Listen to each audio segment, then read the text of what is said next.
My name is Morgan Adams, 32 years old, and the forgotten middle child of the Adams software dynasty.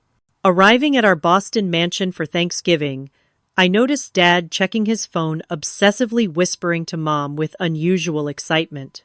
Little did they know, beneath my simple black dress beat the heart of someone they had drastically underestimated. The bombshell Dad was about to drop at dinner would change our family forever, but not in the way he expected.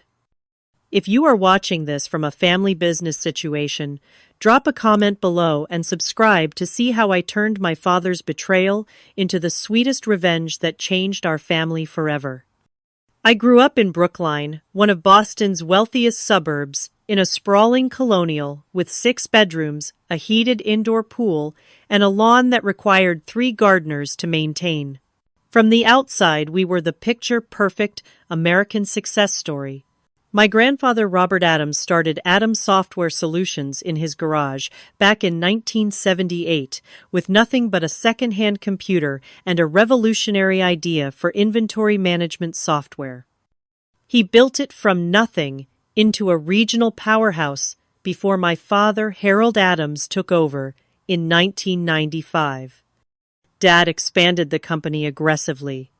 Under his leadership, Adams Software grew from a $10 million family business to a $50 million enterprise with over 200 employees and clients across the country. Every holiday dinner, every family vacation, every weekend barbecue inevitably turned into a celebration of his business genius. The Adams name became synonymous with success in Boston business circles, and Dad never let anyone forget it, especially his children. There were 3 of us Adams kids. My older brother Garrett, 38, was the golden child, despite never showing any real aptitude for the business. He majored in communications, partied through college, and still Dad handed him a vice president position the day after graduation. Garrett spent more time on his boat or with his rotating cast of girlfriends than in the office, but somehow Dad remained convinced he was the natural heir to the Adams throne. Then there was me, Morgan, perpetually stuck in the middle at 32. Unlike my siblings, I inherited my grandfather's passion for technology. I taught myself coding at 12 and built my first app at 15. I studied computer science and business at MIT, graduated summa cum laude, and had legitimate innovative ideas for modernizing the company. Yet somehow, Dad always looked right through me during business discussions, as if I were invisible. My younger sister Megan, 29, rounded out our trio. She leveraged our family name to become a lifestyle influencer, with hundreds of thousands of followers who loved her. Perfectly curated glimpses into old money New England living. She had zero interest in software or business operations, but never missed an opportunity to post about being an Adams Software heiress while contributing nothing to the company's success. Mom Diane came from old Boston money and approached family conflict the way all proper Beacon Hill wives did, by ignoring it completely and pouring another glass of Chardonnay. She played peacekeeper, but ultimately enabled Dad's worst behaviors, especially his dismissal of my business acumen. "Harold, maybe you should listen to Morgan's idea," she would occasionally suggest at dinner, only to immediately back down when Dad shot her that look. "Diane, please. This is actual business we are discussing," he would say, before turning back to Garrett to continue their conversation about golf or yacht clubs or whatever non-business topic they were actually discussing. Family gatherings always centered around business talk that somehow excluded me. Dad and Garrett would dominate conversations with industry jargon and inside jokes, while I sat silently despite understanding the technology and market better than either of them.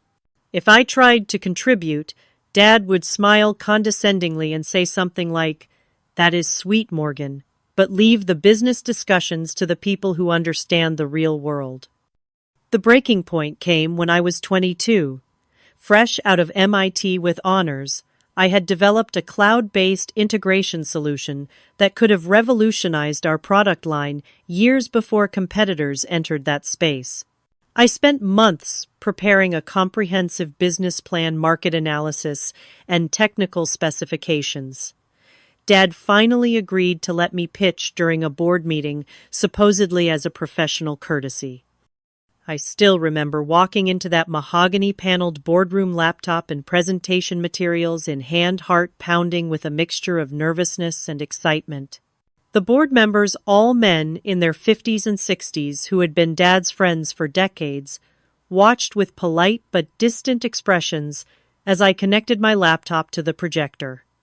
10 minutes into my presentation, Dad checked his watch, sighed loudly, and raised his hand to stop me mid-sentence. "I think we have seen enough," he said with a tight smile that did not reach his eyes. "Morgan, sweetheart, this is all very creative but completely impractical for a serious enterprise like ours. Our clients want stability, not experimental technologies." He turned to the board members with an apologetic shrug. "My daughter recently graduated college and is full of these academic ideas. Now, shall we move on to actual business matters?" The humiliation burned through me as I packed up my materials while they chuckled and moved on as if I had never been there. That night, I made a decision that would change everything.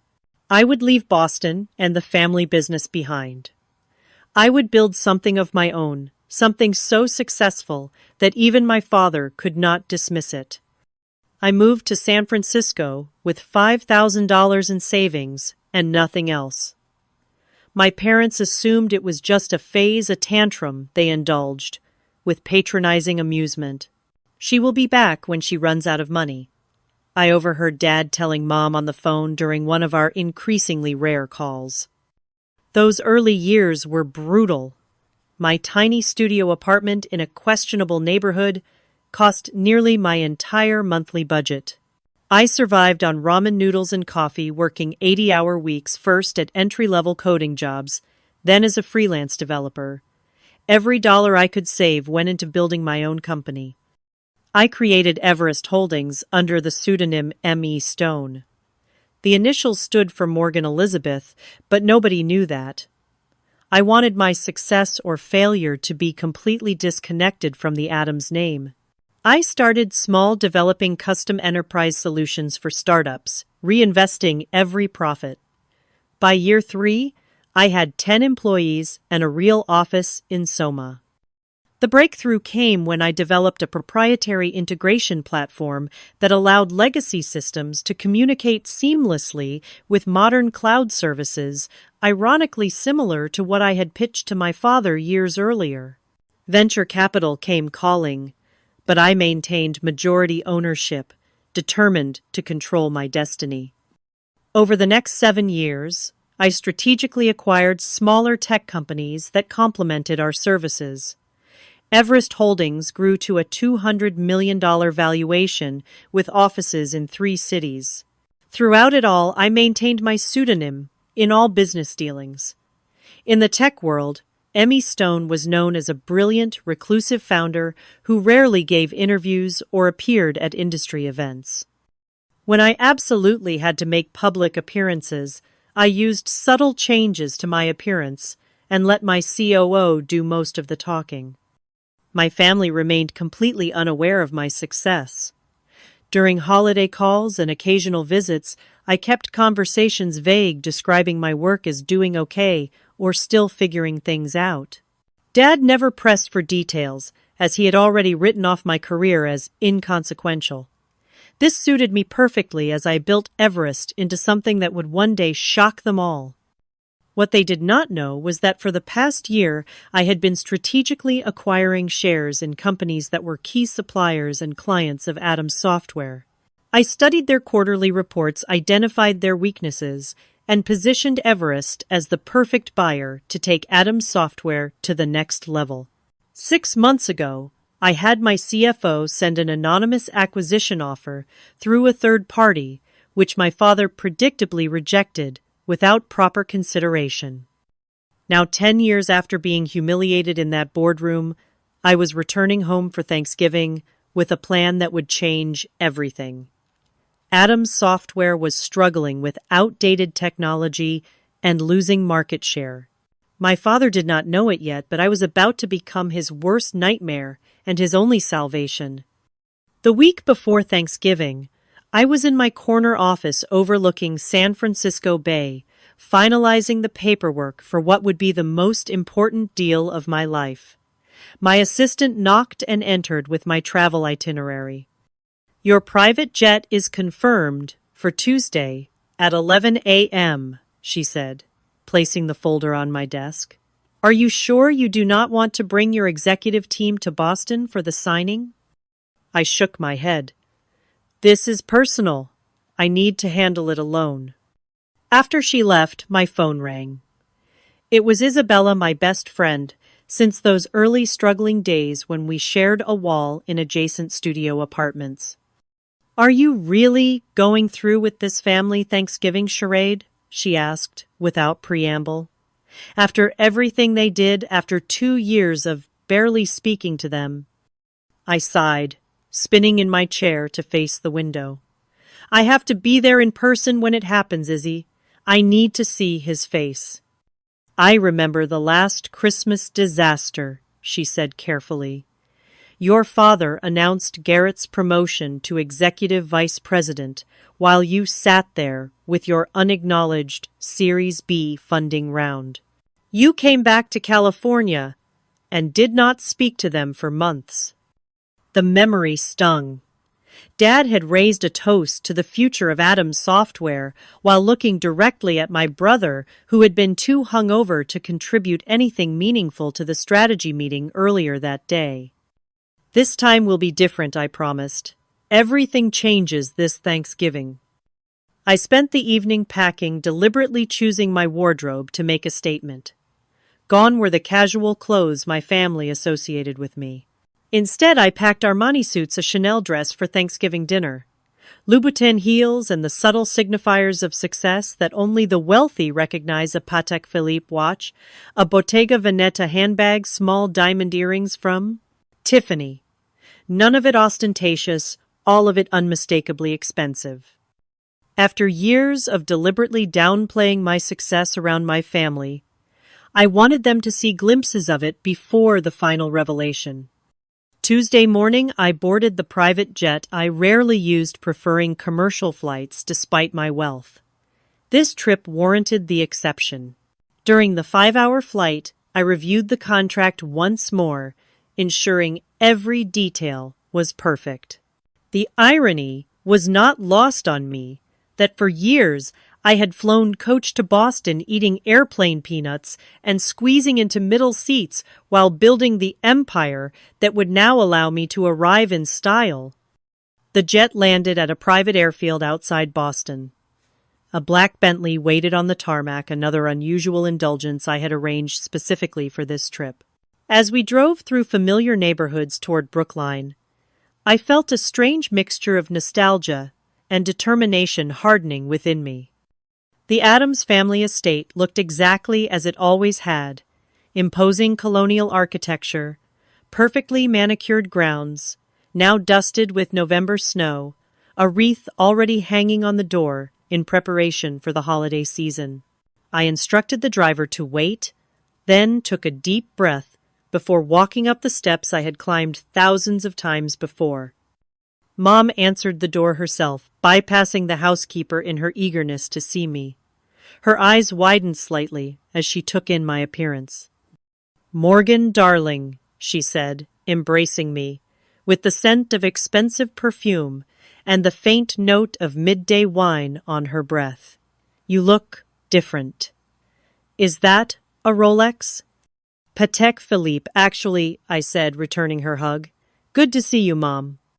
She ushered me inside, chattering about Thanksgiving preparations and Megan's latest Instagram milestone. I nodded politely, setting down my bag in the grand foyer with its sweeping staircase and crystal chandelier. Home sweet home, with all its complicated memories. "Your father is in his study," Mom said. He has been very busy with some big deal. Very hush-hush, even with me. I smiled.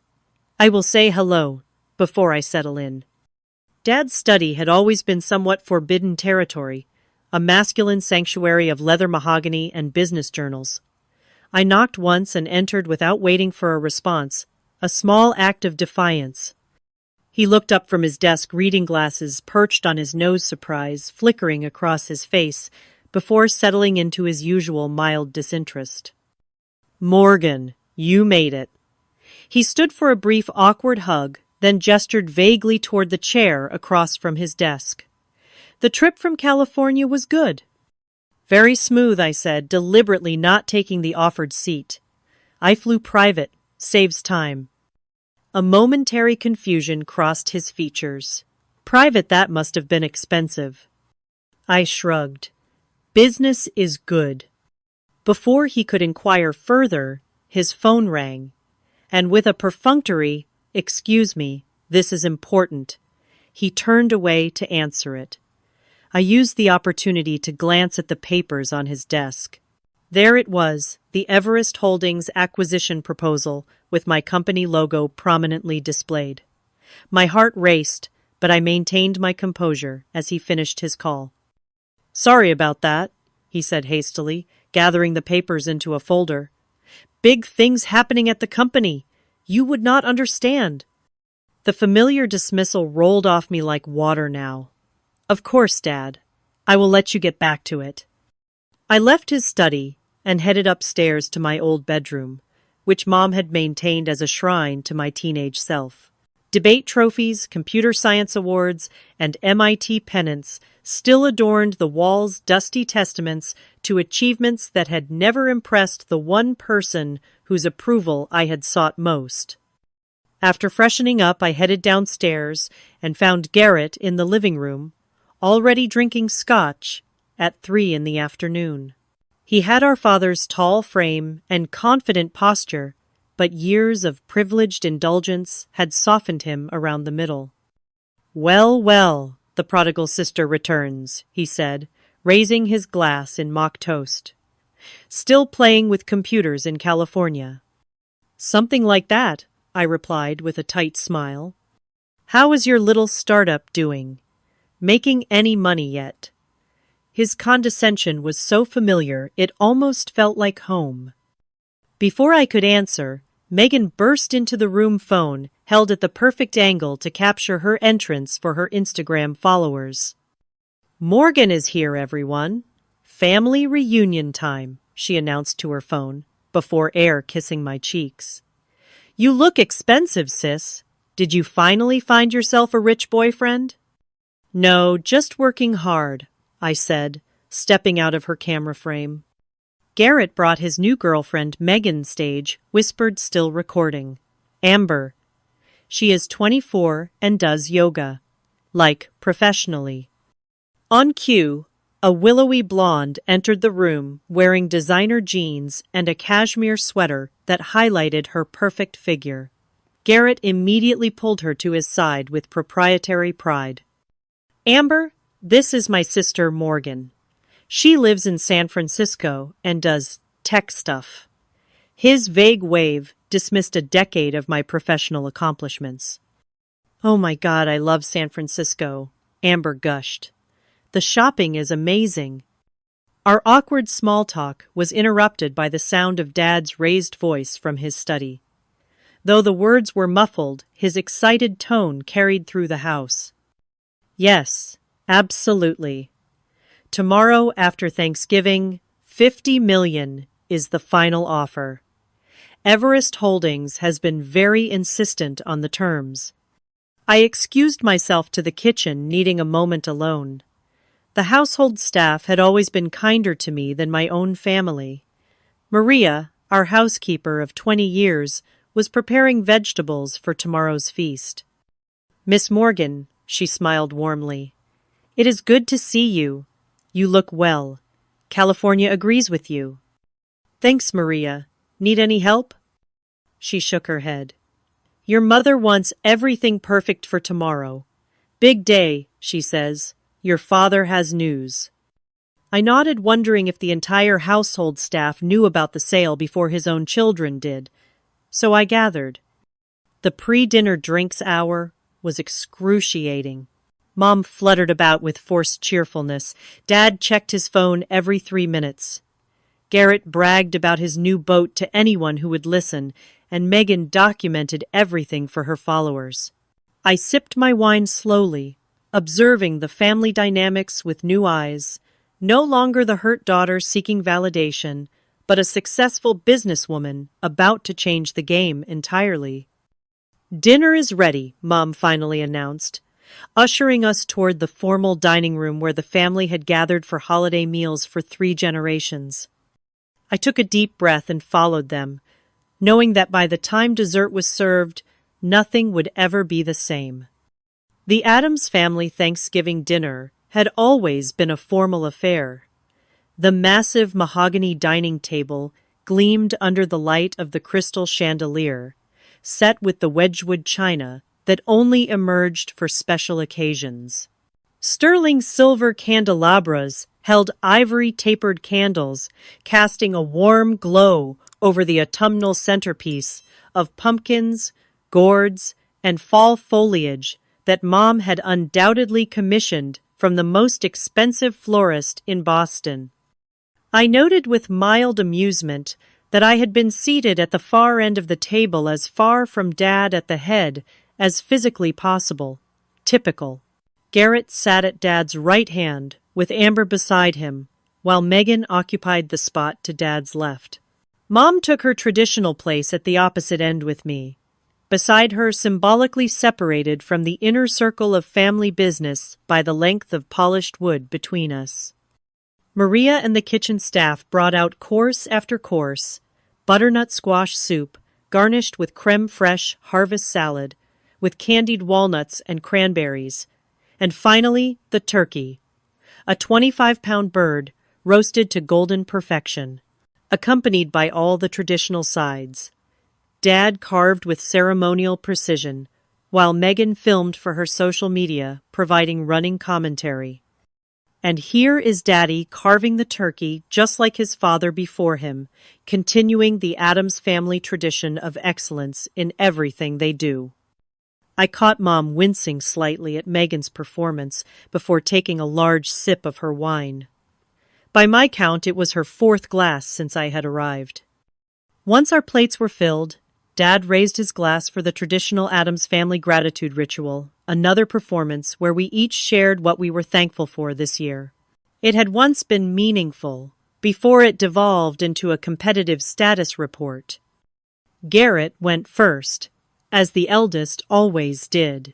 "I am thankful for another record-breaking quarter at Addams Software," he began, though I knew from my research that the company had actually lost market share for the 3rd consecutive quarter. "And for my new 42-foot yacht, the Addams Legacy." He squeezed Amber's hand. "And for new beginnings with this amazing woman." Amber giggled and kissed his cheek, while Megan made exaggerated gagging motions when Garrett was not looking. Megan went next, phone still in hand. "I am so thankful to have reached 1 million followers this year. My collaboration with Luxury Life Cosmetics has been amazing, and I am grateful to be an Addams and represent our family brand to the world." She beamed at Dad, who nodded approvingly, though he had often complained privately about her frivolous career. When my turn came, I set down my fork and spoke clearly. "I am thankful for the lessons life has taught me. That sometimes rejection leads to the right path, that persistence matters more than privilege, and that success is the best teacher." I raised my glass. "To finding your own way." Dad frowned slightly, perhaps detecting something in my tone, but quickly moved on to his own gratitude speech, which predictably centered on the business legacy he had built. Mom offered generic thanks for family and health, her words slightly slurred. Throughout the meal, Dad seemed distracted, checking his phone under the table and occasionally whispering to Mom, whose smile grew increasingly strained. Garrett dominated the conversation with stories about clients he had supposedly impressed, while Megan interrupted regularly to share comments from her followers watching her Thanksgiving Instagram story. As Maria brought in the pumpkin and pecan pies, Dad suddenly tapped his knife against his crystal water glass, the sharp ping cutting through the dinner conversation. "I have an announcement to make," he said, standing at the head of the table with the authority of someone accustomed to commanding rooms, one that affects everyone here. The table fell silent. Even Megan lowered her phone. "As you know, I have dedicated my life to building Adams Software into a leader in our industry. But all good things evolve, and the time has come for change." He paused dramatically. "I have decided to sell the company." Garrett choked on his wine. "What, Dad? You cannot be serious." Dad raised his hand for silence. "I have been in negotiations for months with a very interested buyer. The deal will be finalized tomorrow." Megan gasped theatrically. "But Daddy, what about the Adams legacy? My brand is built around being an Adams Software heiress." "That brings me to the second part of my announcement." Dad continued, his expression unreadable. "The proceeds from the sale will not be going to you children as inheritance." Now, both Garrett and Megan erupted in protest. "That is our birthright." Garrett slammed his fist on the table, rattling the china. "What do you mean?" Megan wailed, now live streaming the family drama to her followers. "Where is the money going?" Dad waited for their outbursts to subside. "Your mother and I will be using part of it for our retirement. The rest will go to establishing the Adams Foundation, a charitable organization to support technology education." "This is bullshit." Garrett stood, his face flushed with anger. "I have given 10 years to this company. You promised it would be mine someday." "You promised all of us." Megan joined in, tears streaming down her face, though she kept her phone carefully angled to capture her most flattering crying angle. Throughout the chaos, I remained perfectly still, taking small, deliberate bites of pecan pie. Mom noticed my calm and gave me a quizzical look. "Morgan," she said quietly, "you do not seem surprised." The table gradually quieted as everyone turned toward me, suddenly remembering my presence. "Actually," I said, setting down my dessert fork with precision, "I have just one question."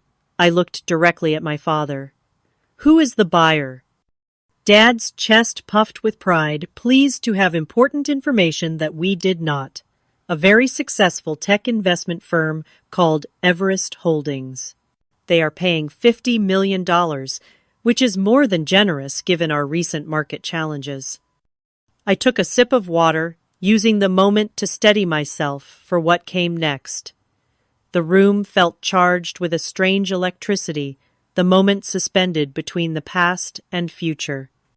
"Dad," I said finally, my voice calm and clear, "I am Everest Holdings." The room went completely silent. I could hear the antique grandfather clock ticking in the hallway, marking the seconds of frozen disbelief. For several heartbeats, nobody moved. The silence was absolute, as if the air itself had solidified around us. I watched the emotions play across my father's face, in rapid succession: confusion, disbelief, shock, and finally the first flickers of anger. Garrett was the first to react, knocking over his wine glass as he stood abruptly. The red liquid spread across the white tablecloth like blood, a vivid punctuation to the moment. "What the hell are you talking about?" he demanded, looking between Dad and me with growing panic. Megan, incredibly, was still live streaming, her hands shaking as she captured what was quickly becoming the most dramatic content her followers had ever seen. "Oh my God," she whispered to her phone. "Did my sister just say she owns Everest Holdings, the company buying our family business?" Mom reached for her wine glass, found it empty, and promptly grabbed the bottle instead. I stood slowly, feeling a strange sense of calm after carrying this secret for so long. Me Stone, I said. Morgan Elizabeth Stone. That is the name I have been using professionally for the past decade, while building Everest Holdings into a $200 million company. Dad found his voice at last. This is preposterous, he sputtered. Everest Holdings is run by M.E. Stone, a respected technology investor, not by my daughter who has been playing at startups in California. I reached into my purse and removed my business card case made of sleek brushed platinum with the Everest Holdings logo engraved on its surface. I slid a card across the table toward him. Actually, Dad, I am M.E. Stone. I founded Everest Holdings 10 years ago after you dismissed my business proposal and humiliated me in front of your board. Dad snatched up the card, staring at it as if it might transform in his hands. This is some kind of joke, he said, but his voice had lost its certainty. Everest Holdings now owns controlling interests in Nexus Technologies, Data Stream Solutions, and TechCore Industries. I continued naming Adams Software's 3 largest suppliers. We also recently acquired majority stakes in your 2 biggest clients, McKinsey Manufacturing and Westfield Distribution. The Adams Software acquisition is the final piece in a strategic plan I have been implementing for the past 18 months. You have been spying on our business. Garrett accused, his face mottled with rage. That is corporate espionage. No, Garrett. It is called market research. Everything I learned about Adams Software came from publicly available financial reports, industry analysis, and completely legal channels. I turned back to Dad. The truth is, Adams Software has been failing for years. Your technology is outdated, your management practices are from the last century, and you have lost 22% market share in the past 3 years. How dare you, Dad began, but I cut him off. I tried to help you first, you know. 6 months ago, Everest Holdings sent an anonymous partnership proposal that would have allowed the Adams name to remain on the company while providing the capital and technology upgrades you desperately needed. You rejected it without even reading past the first page. Dad's eyes widened in recognition. The Phoenix proposal, that was you. I nodded. I wanted to give you a chance to accept help without knowing it came from me. Your pride would not allow it. So this whole time you have been plotting against your own family, Garrett shouted, planning to steal our company. Not steal, Garrett. Purchase, legally. For $50 million, which is honestly more than its current market value. I kept my voice level despite the emotional storm brewing inside me. And let us be clear, this company stopped being our family business the day Dad made it evident that only one child would ever have a meaningful role in it, despite that child's complete lack of qualifications or interest in technology. Megan finally lowered her phone, the reality of the situation apparently sinking in. So, you are going to be our boss now? She asked in a small voice. Technically, yes, I confirmed, though the current management structure will be completely reorganized. Dad stood abruptly, his chair scraping loudly against the hardwood floor. This deal is off, he declared. I will not sell my company to my own daughter as some kind of revenge plot. I shook my head slowly. The contracts are signed, Dad. The board has approved the sale. The press release goes out tomorrow at 9 a.m. Eastern Time. Legally, Everest Holdings already owns Adams Software. I will fight this, he threatened, though the uncertainty in his eyes told me he already knew I had outmaneuvered him. My lawyers will. Your lawyers have already vetted the deal extensively, I interrupted gently. They advised you it was the best offer you would get in the current market. What exactly will you tell them now? That you are upset because the brilliant CEO you have been negotiating with turns out to be your daughter. Mom spoke for the first time since my revelation. Her words slightly slurred, but her gaze surprisingly clear. All these years, Morgan. All these years you were building this while we thought. While you thought I was failing, I finished for her. Yes, exactly. Dad slammed his hand on the table. You have a choice to make right now, Morgan. You can be my daughter, or you can be the person who took my company. You cannot be both. The ultimatum hung in the air between us, so predictable it almost made me sad. 10 years ago it would have devastated me. Now it merely confirmed what I had always known. That is where you are wrong, Dad, I said quietly. I am both. I always have been. You just refuse to see it. Megan had started crying in earnest, now mascara tracking down her perfectly contoured cheeks. What happens to us, to our trust funds, our positions? That depends, I answered honestly, on whether you want to actually work for the company or just claim its benefits. Garrett pointed an accusing finger at me. You planned this for Thanksgiving, deliberately, did not you, to humiliate us in front of the whole family? I planned it for Thanksgiving because I knew everyone would be here. I corrected him.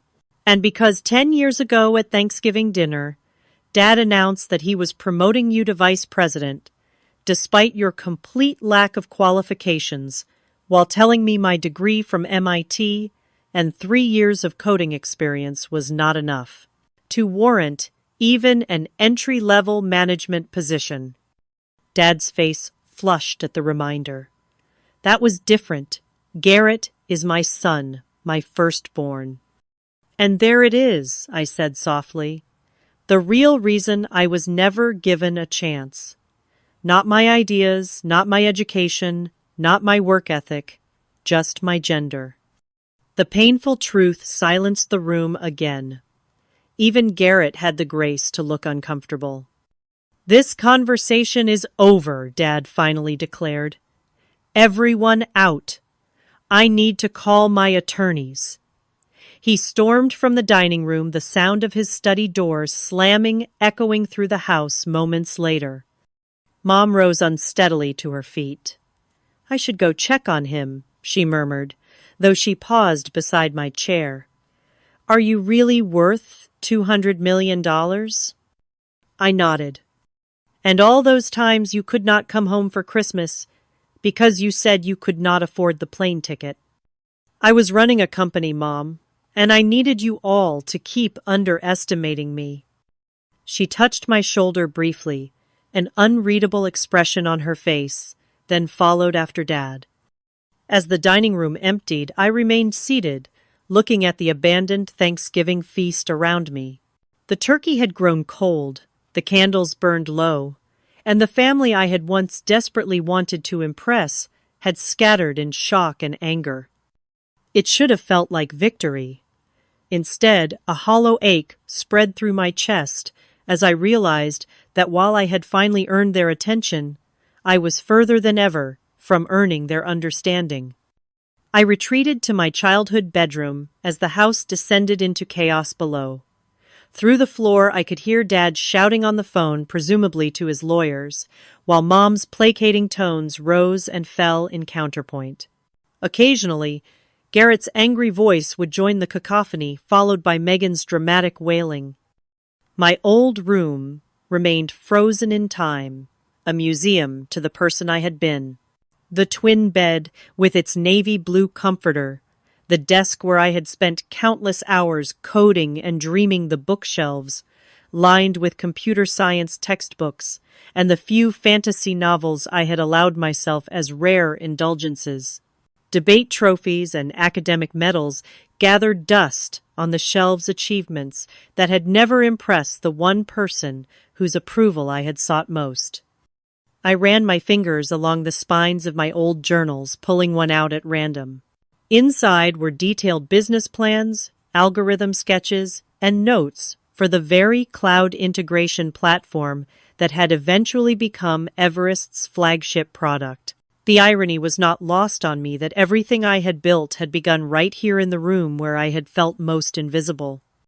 A sharp knock on the door interrupted my thoughts. I opened it to find Garrett, his tie loosened and face flushed with either anger or alcohol, possibly both. "We need to talk," he said, pushing past me into the room without waiting for an invitation. I closed the door and leaned against it, arms crossed.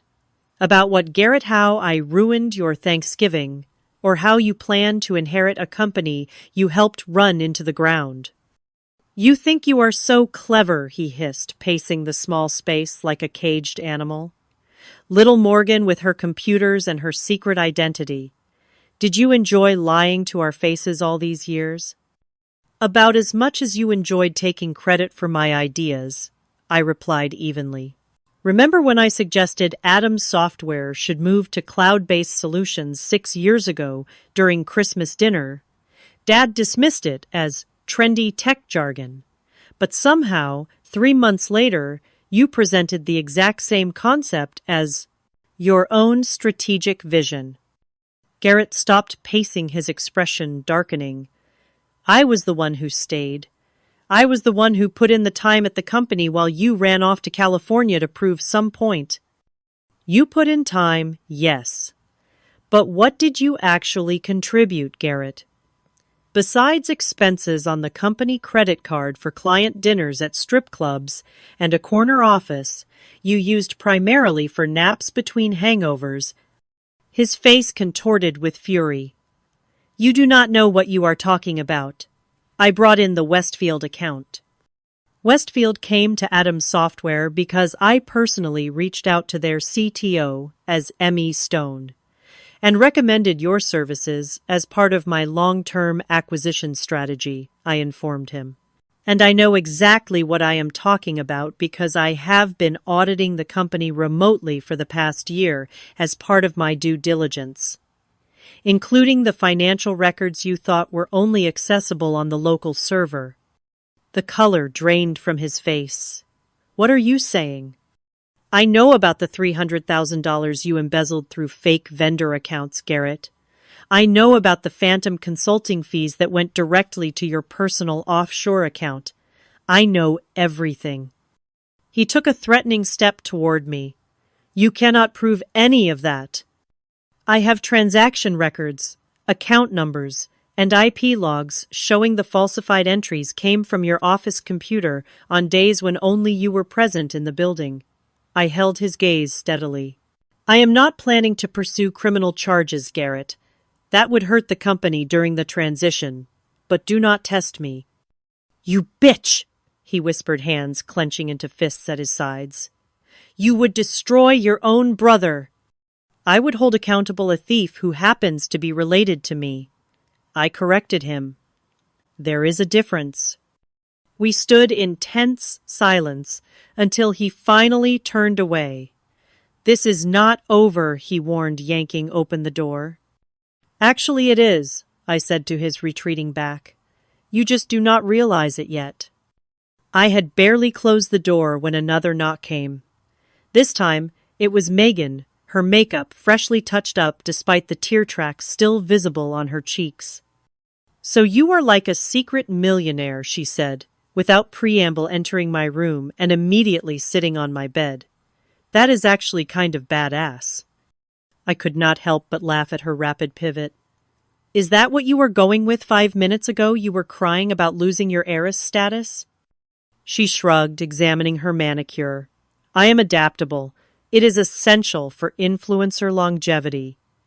She looked up with sudden calculation in her eyes. "Just think of the content we could create together. My sister, the tech mogul. My followers would eat that up."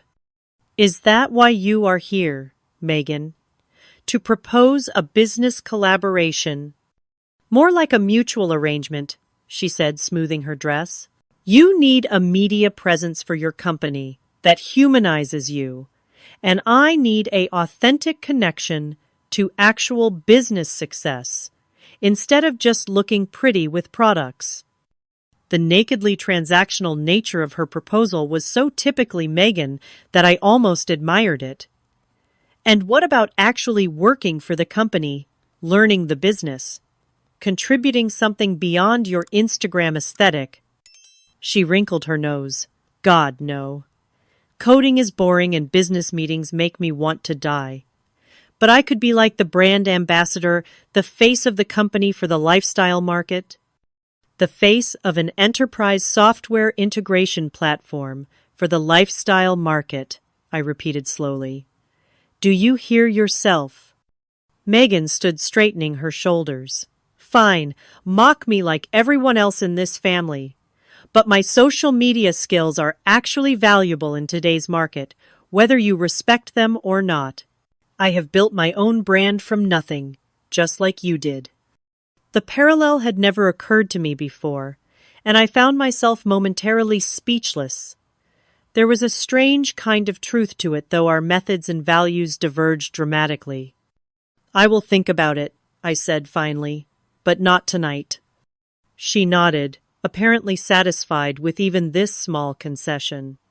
Just so you know, I have already posted about a major family business shakeup without specifics. My engagement is through the roof.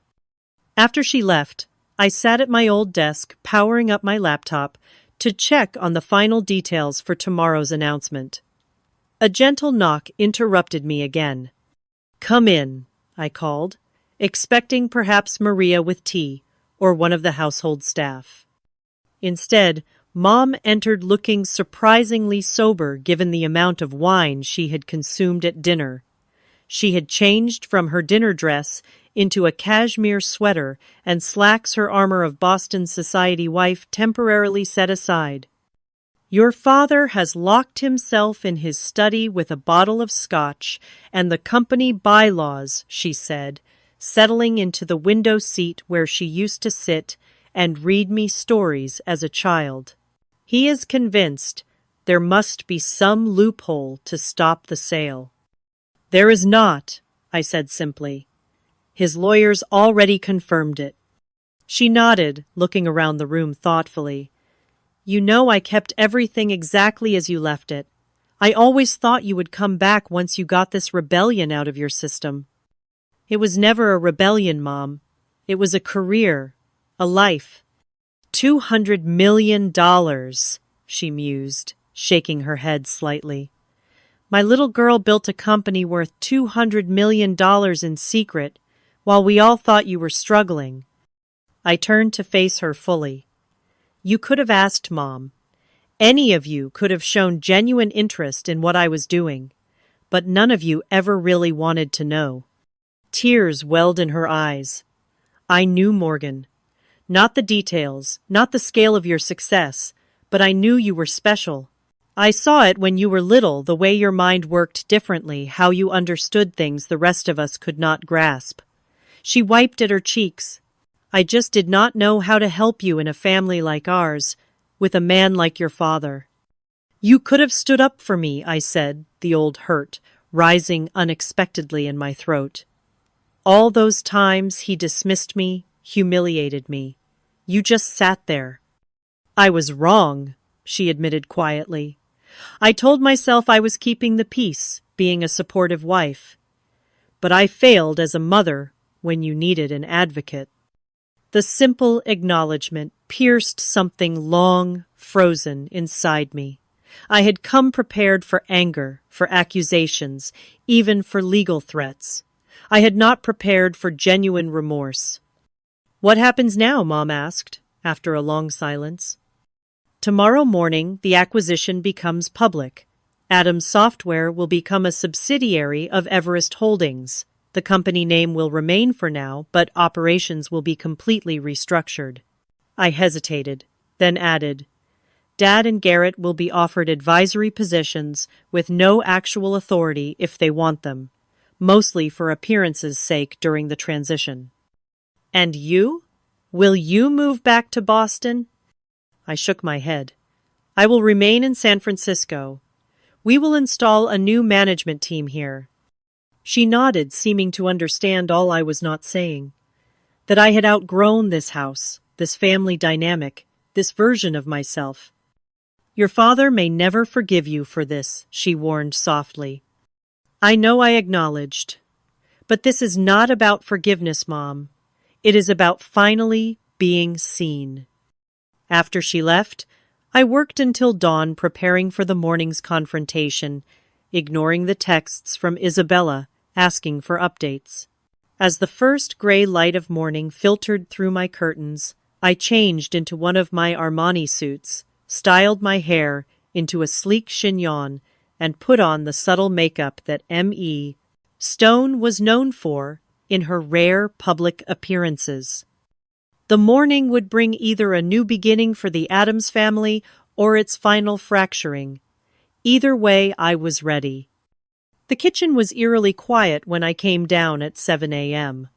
Maria silently handed me a cup of coffee, her eyes communicating a mixture of concern and respect.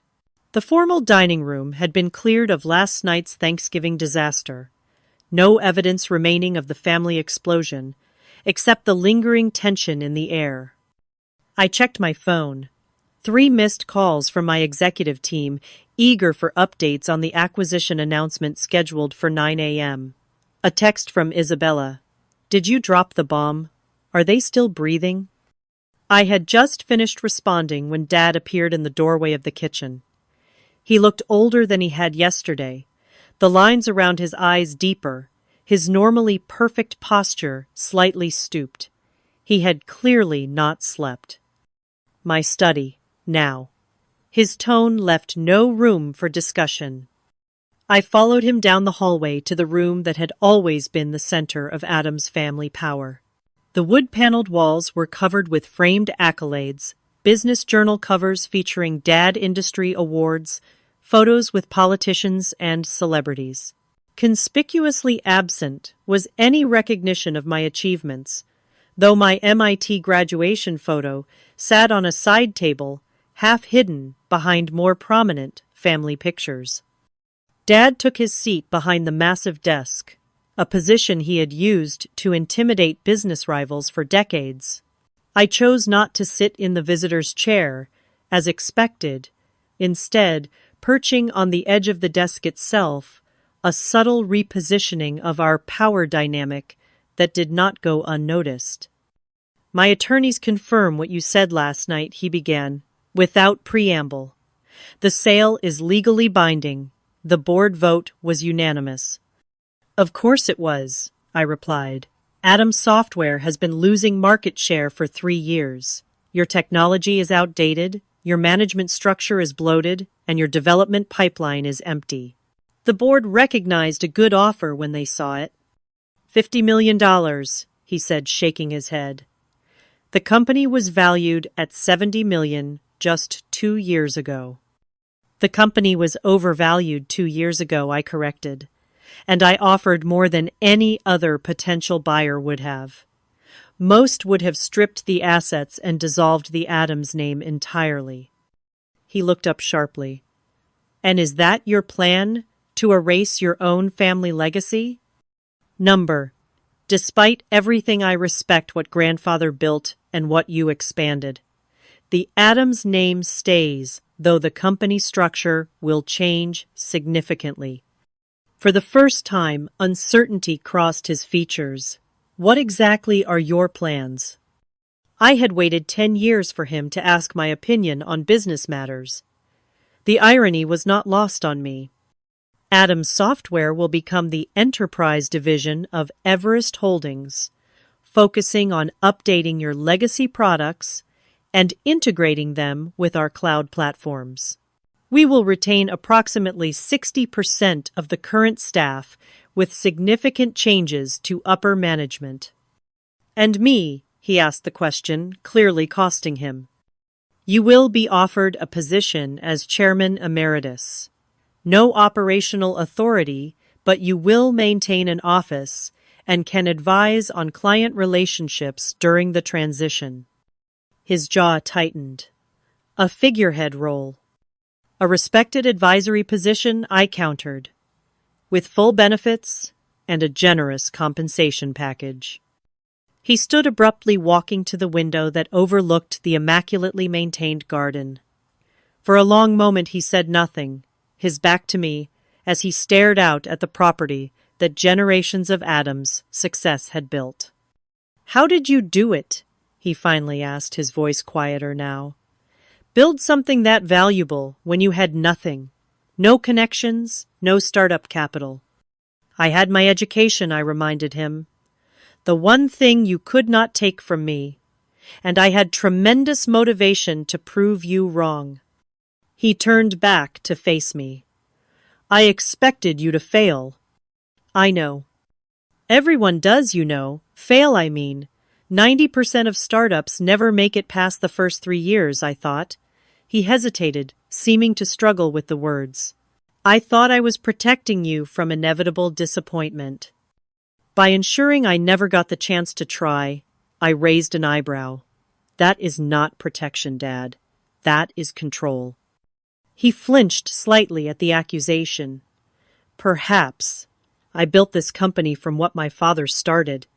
Expanded it 10 times over. I thought I knew best. But you did not, I said simply. You were wrong about me. Wrong about the direction of the industry. Wrong about Garrett being the natural successor.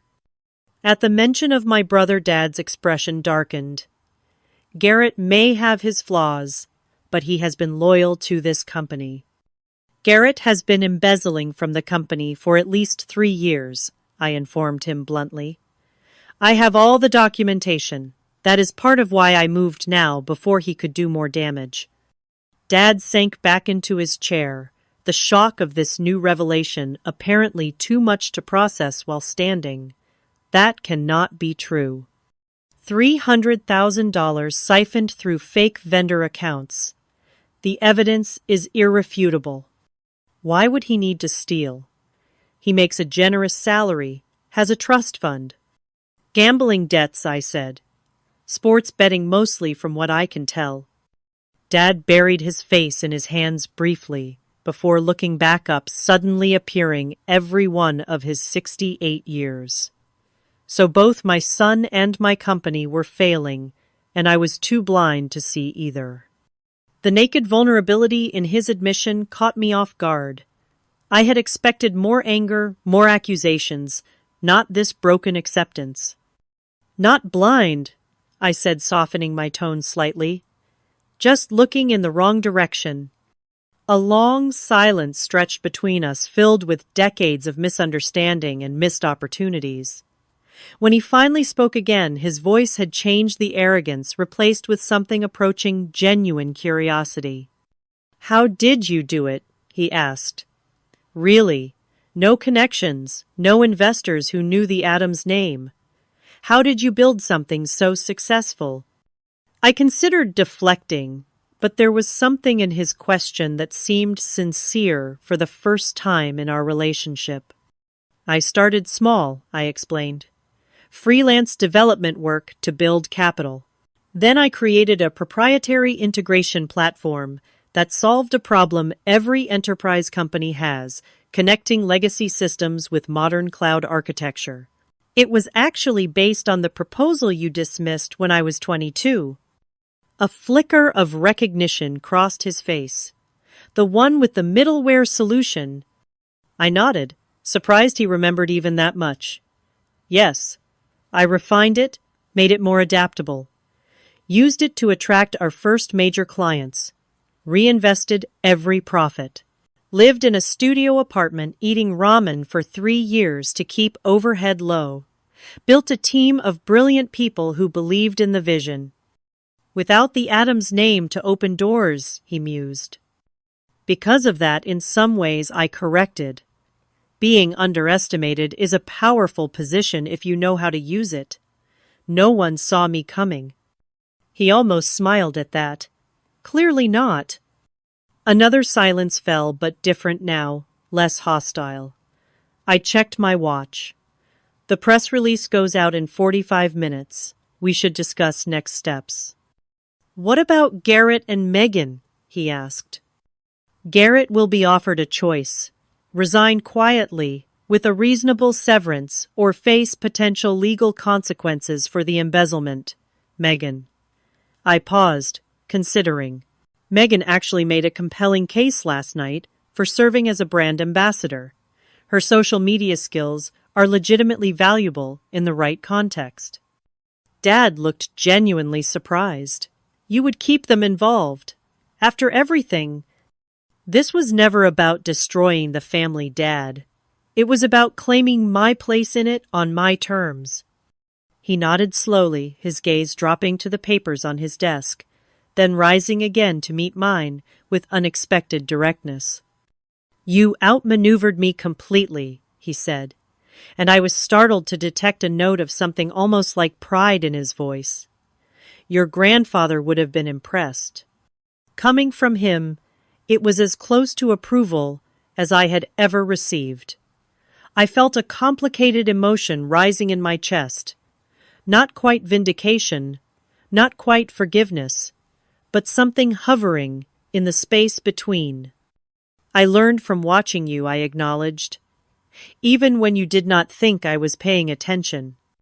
He extended his hand across the desk. So, Chairman Emeritus. I took his hand, sealing the first professional agreement we had ever made as equals. Welcome to Everest Holdings, Dad. 6 months after that fateful Thanksgiving, I stood in the newly renovated headquarters of Adams Everest Technologies. The former Adams Software building had been transformed with open workspaces, state-of-the-art technology, and a collaborative environment that respected the company's history while embracing its future. My role as CEO of Everest Holdings meant I split my time between San Francisco and Boston, overseeing the integration of the two companies and the evolution of our expanded product line. The transition had not been easy, but it had been more successful than even my optimistic projections had anticipated. Dad had surprised everyone by embracing his chairman emeritus role with unexpected grace. Once the initial shock and anger had subsided, he found satisfaction in mentoring younger team members and maintaining relationships with long-standing clients. We had established a weekly meeting where he could offer insights on company history and industry relationships, and I found myself actually looking forward to these sessions. For the first time, we were building a relationship based on mutual respect rather than expectations and disappointments. Garrett's situation had been more complicated. After facing the evidence of his embezzlement, he had initially threatened legal action against both me and the company. Eventually, cooler heads prevailed when he realized his options were limited. He accepted a conditional offer repayment of the stolen funds resignation from his executive position and enrollment in an MBA program if he wanted any future role in the business. To my surprise, he chose education over exile and was now halfway through his first semester, calling occasionally with genuine questions about business strategy. Megan had flourished in her new role as brand ambassador for our consumer products division, a small but growing part of the business that benefited from her social media expertise. Her followers had been captivated by the dramatic family business saga, which she carefully presented as a story of female empowerment and family reconciliation rather than the more complex reality. Her tech heiress rebrand had actually opened doors to younger markets we had previously struggled to reach. Mom had perhaps changed the most. Freed from her role as peacekeeper in a dysfunctional family business, she had reduced her drinking, started volunteering with women's education initiatives, and even joined the board of a tech incubator for female founders. I want to help other girls like you, she told me so. Their mothers do not make the same mistakes I did. As I walked through the office, employees nodded respectfully or smiled in greeting.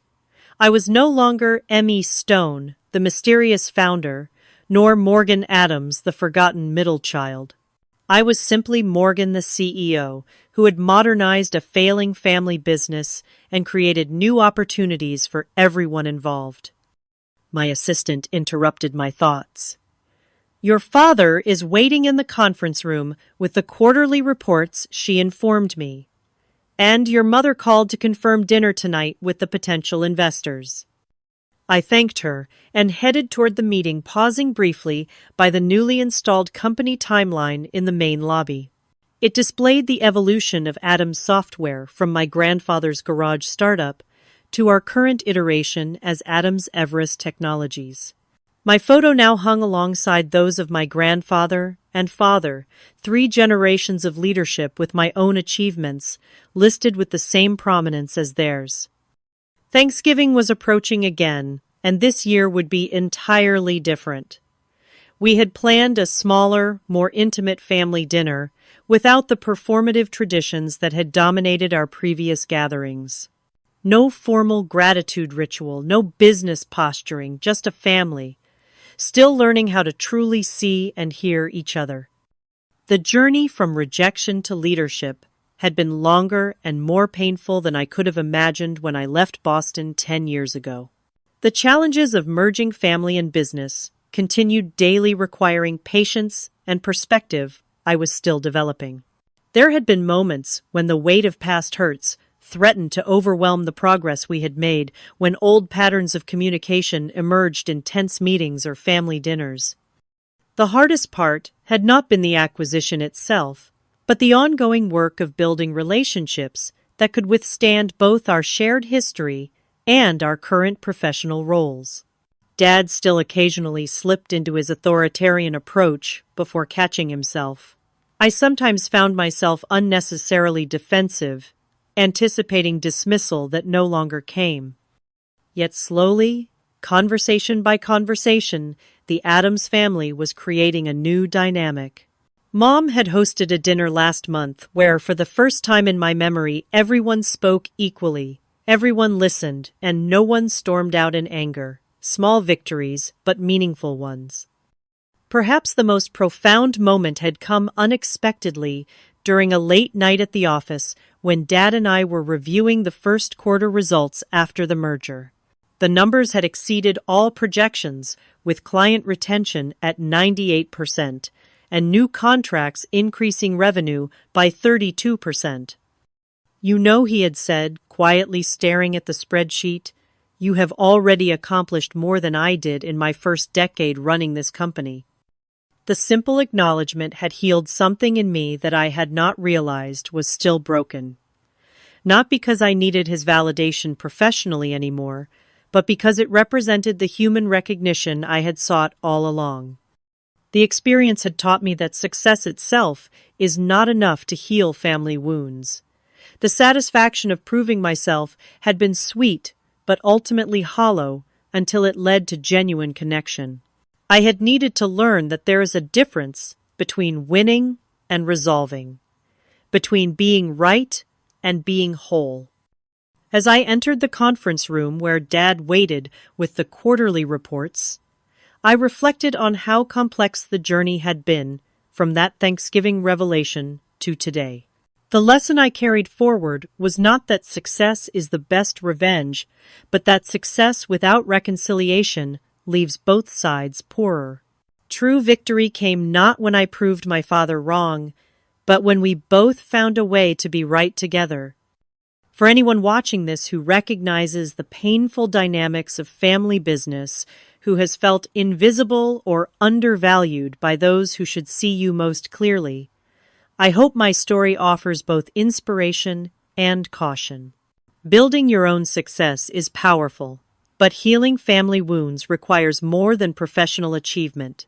It demands honesty, vulnerability, and the courage to offer second chances, even when they seem undeserved. Have you experienced similar family business challenges? Comment below and share your story. How did you navigate the complex intersection of family and business? Like, subscribe, and share if this resonated with you. Thank you for witnessing my journey from rejection to reconciliation, and remember that the true measure of success is not what you build alone, but what you create together.